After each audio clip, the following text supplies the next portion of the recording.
नमस्कार साथियों, स्वागत है आपका एक और नई वीडियो में। दोस्तों, सभी के एडमिट कार्ड स्टेटस और उनकी डेट्स एग्ज़ाम की आ चुकी हैं, तो उम्मीद करता हूं कि आप सबने अपनी अपनी डेट्स और अपने स्टेटस चेक कर लिए होंगे कि आपका एग्ज़ाम कहां पर है और किस तारीख को है।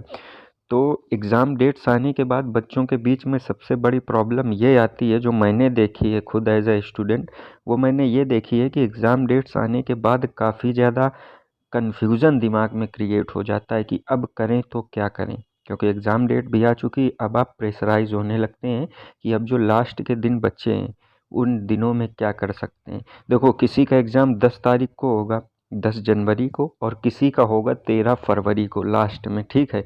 तो जिनका 13 फरवरी को है उनके पास तो पर्याप्त टाइम है, लेकिन जिनका 10 जनवरी को है उनका टाइम लगभग ख़त्म हो गया है।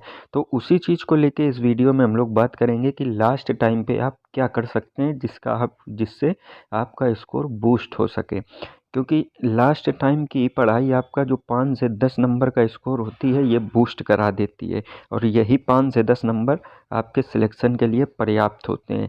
तो ये जो इस वीडियो में डिस्कस करूँगा, अगर आपने इतना किया, श्योर हूँ कि आप 5 से 10 नंबर पेपर में बूस्ट ज़रूर करोगे, क्योंकि ये पेपर का पैटर्न जो है वो आपको पकड़ना होता है, और कुछ चीज़ें डिपेंड करती हैं कि पेपर किस तरीके से आ रहा है।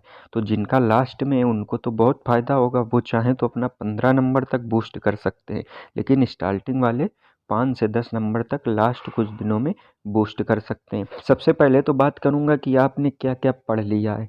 आपने जो भी पढ़ लिया है उसको आप क्या कीजिए कि आने वाले 3-4 दिनों में जितना ज़्यादा पढ़ा है, थोड़ा पढ़ा है तो थोड़ा, ज़्यादा पढ़ा है तो ज़्यादा, जितना ज़्यादा पढ़ा है सबको एक जगह पे इकट्ठा करिए। उसको आप कम से कम 2 बार रिवीजन दीजिए, ठीक है। रिवीजन देना है, उसके बाद क्या करना है, 2021 में जो एग्ज़ाम हुआ था आपका एसएससी जीडी का, उसको लेके आपको उसके प्रीवियस ईयर मॉक उठाने हैं। उनको सॉल्व नहीं करना है क्योंकि आप पहले ही कर चुके होंगे। उनको सिर्फ आपको एक बार देखना है कि किस तरीके के क्वेश्चंस पूछे गए, और एक चीज़ और देखना, 2019 के भी उठाना और उन क्वेश्चंस को देखना कि पूछे किस टाइप के क्वेश्चंस गए हैं 2019 में और 2021 में। आपको दोनों को देखने पर एक कॉमन डिफरेंस समझ में आएगा कि क्या है दोनों के बीच में। अगर पेपर आपका 2021 के तरीके आया तो भी आप अच्छा स्कोर कर सकते हैं, और 2019 की तरीके आया तो तब भी स्कोर कर सकते हैं, ठीक है। तो दोनों पेपर का अच्छे से एनालिसिस करना है, सारी शिफ्ट का। आप एक दिन में 2 घंटे में 3 घंटे में कंप्लीट कर देंगे सारी एनालिसिस 2019 और 21 की। आप ये एनालिसिस कीजिए और देखिए कि किस तरीके का पैटर्न पूछा गया है पेपर में। सबसे ज़्यादा कंफ्यूजिंग टॉपिक होता है जीके। जीके में क्वेश्चंस कहाँ से आते हैं, तो अगर आप 2019 और 2021 वाला देखोगे ना तो आपको समझ में आ जाएगा कि क्वेश्चन एसएससी जीडी में कहाँ से पूछे गए हैं। अगर आप पैटर्न पकड़ लेते हो तो सब कुछ आएगा उसी के अंदर से ही, ठीक है। अब बात कर लें मैथ की, तो प्रैक्टिस तो कर नहीं सकते लास्ट दिनों में, क्योंकि लास्ट डेज हैं। आप कहाँ तक बुक लगाएंगे, तो बुक तो बिल्कुल ना लगाइए। मेरे हिसाब से आप जो एमटीएस के एग्ज़ाम हुए हैं 2021-20 में, उनको आप उठाइए और उनके सेट्स लगा लीजिए, ठीक है। एमटीएस जो क्लास 10th लेवल का होता है, एसएससी कंडक्ट कराती है, उसको आप लगा सकते हैं। एमटीएस की सारी शिफ्ट के क्वेश्चन लगा लीजिए। पिछले 1 साल के कर सकते हो एग्ज़ाम तक, तो 1 साल के नहीं कर सकते हो तो वो भी मत कीजिए, ज़रूरी नहीं है सेट ही लगाइए। कुछ इम्पॉर्टेंट टॉपिक्स हैं जिनसे पेपर में प्रश्न ज़रूर ही आता है, तो आप इन टॉपिक्स को एक बार अच्छे से कर लीजिए पेपर से पहले। वो कौन कौन से टॉपिक हैं? पहला टॉपिक है आपका profit and loss. Profit and loss chapters को आप अच्छे से कर लीजिए। उसके बाद दूसरा टॉपिक आता है आपका परसेंटेज।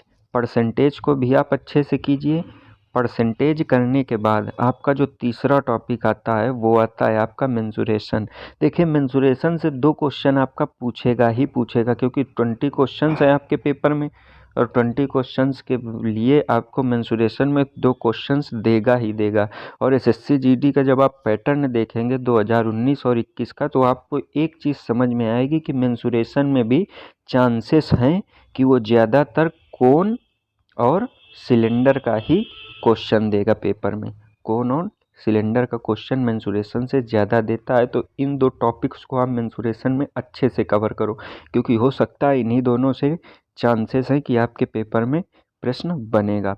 उसके बाद नेक्स्ट चैप्टर की बात कर लें, सिंपल इंटरेस्ट और कंपाउंड इंटरेस्ट। ये दोनों ऐसे चैप्टर हैं जो इम्पॉर्टेंट हो जाते हैं मेंसुरेशन की तरह, क्योंकि इनसे भी 2 से 3 क्वेश्चन पेपर में बनते हैं।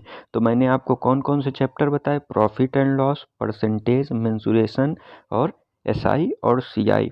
उसके बाद में जो नेक्स्ट इम्पॉर्टेंट टॉपिक आता है वो आपका आता है एवरेज। आप एवरेज को भी अच्छे से कर लीजिए, ठीक है, क्योंकि एवरेज से आपको एक क्वेश्चन तो देखने को मिलेगा ही मिलेगा, ठीक है। तो ये चैप्टर आप अच्छे से करिए। उसके बाद में इन चैप्टर का रिवीजन अच्छे से करिए और फिर देखिए आपका पेपर में स्कोर बूस्ट होता है कि नहीं होता। हिंदी में आपको कुछ नहीं करना, जो पढ़ा है उसी को रिवीजन दीजिए और कुछ करने की ज़्यादा ज़रूरत है नहीं, क्योंकि हिंदी आपकी आसान आती है और रीजनिंग में ज़्यादा टेंशन लेने की कोई बात है नहीं। रीजनिंग आसान ही आएगी, बस आप ओपन माइंड होके वहाँ पे बैठना है, प्रेशर मत लेना दिमाग में, तो आपकी रीजनिंग अच्छी हो जाएगी, ठीक है। तो ये चीज़ें आपको करनी है पेपर से पहले। और मैं उन लोगों को बता दूं जिनका पेपर बाद में, मतलब अभी नहीं है, जनवरी में, लास्ट जनवरी में या फिर फरवरी में, उनको क्या करना है, जो मैंने बताया ये तो करना ही करना है। उसके साथ में जो आपको करना है वो ये करना है कि पर डे की एनालिसिस करनी है आपको। पर डे की एनालिसिस मतलब जैसे आज जिस शिफ्ट में जो जो क्वेश्चंस आए उनको आप कोशिश करेंगे ढूंढने की, ढूंढेंगे तो मिल जाएंगे क्वेश्चंस जो जो पूछे गए, ठीक है। उन क्वेश्चंस को अच्छे से देखिए। अगर आप उन क्वेश्चंस को पकड़ ले गए कि पैटर्न क्या चल रहा है 2023 में, 22 में पेपर में, तो आप आसानी से अपना पेपर कवर कर लेंगे आने वाले 20 दिनों में। क्योंकि जिस पैटर्न पे क्वेश्चंस आ रहे होंगे उसी पैटर्न पे आपके भी पेपर में बनेंगे, ठीक है। और उसी पैटर्न जब आ जाएगा और आपने प्रैक्टिस कर रखी होगी तो आप आसानी से वो कर पाओगे। मेरे कहने का मतलब ये है कि जैसे कोई क्वेश्चन आया एसआई सीआई कहीं से भी आया, उस पैटर्न को आपने देखा कि इस तरीके के क्वेश्चन पूछ रहा है और क्वेश्चन पेपर का लेवल क्या है, मॉडरेट है, हार्ड है या इजी है, तो उस आधार पे आप अपना पेपर आसानी से कर पाएंगे। तो ये कुछ तरीके थे उनके लिए जिनका पेपर बाद में, आप अच्छे से प्रैक्टिस करिए, जो मैंने बताया है वो कीजिए। उसके साथ में आप एनालिसिस डेली की कीजिएगा अगर आप चाहते हैं कि आपका स्कोर बूस्ट हो, क्योंकि विदाउट एनालिसिस आपका पेपर अगर बाद में है तो आप अपना स्कोर बूस्ट नहीं कर पाओगे। तो आपको एनालिसिस बहुत ज़रूरी है करना, पेपर में क्या पैटर्न पूछ रहा है, कहाँ से क्वेश्चन आ रहे हैं और किस तरीके से क्वेश्चन आ रहे हैं। तो ये सारी चीज़ें थी जो आपको करनी है पेपर से पहले। अगर इसके बावजूद कोई डाउट है तो फिर आप मुझे कमेंट सेक्शन में बता सकते हैं, वो मैं आपका कमेंट में उसका रिप्लाई कर दूंगा।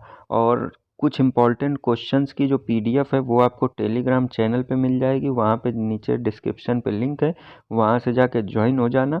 वहाँ पे आपको इम्पॉर्टेंट क्वेश्चंस की पीडीएफ मिल जाएगी, जीके की और करंट अफेयर्स की, तो आप लोग वो कंप्लीट कर लेना। अगर आप लोग वो कंप्लीट कर लेते हो तो ज़्यादातर चांसेस हैं कि पेपर में क्वेश्चंस उन्हीं से बनेंगे, करंट अफेयर से, क्योंकि करंट अफेयर्स फिक्स होती है कि 2-3 क्वेश्चन पूछेगा वो उन्हीं में से पूछता है, ठीक है। तो उसको आप लोग कर सकते हो।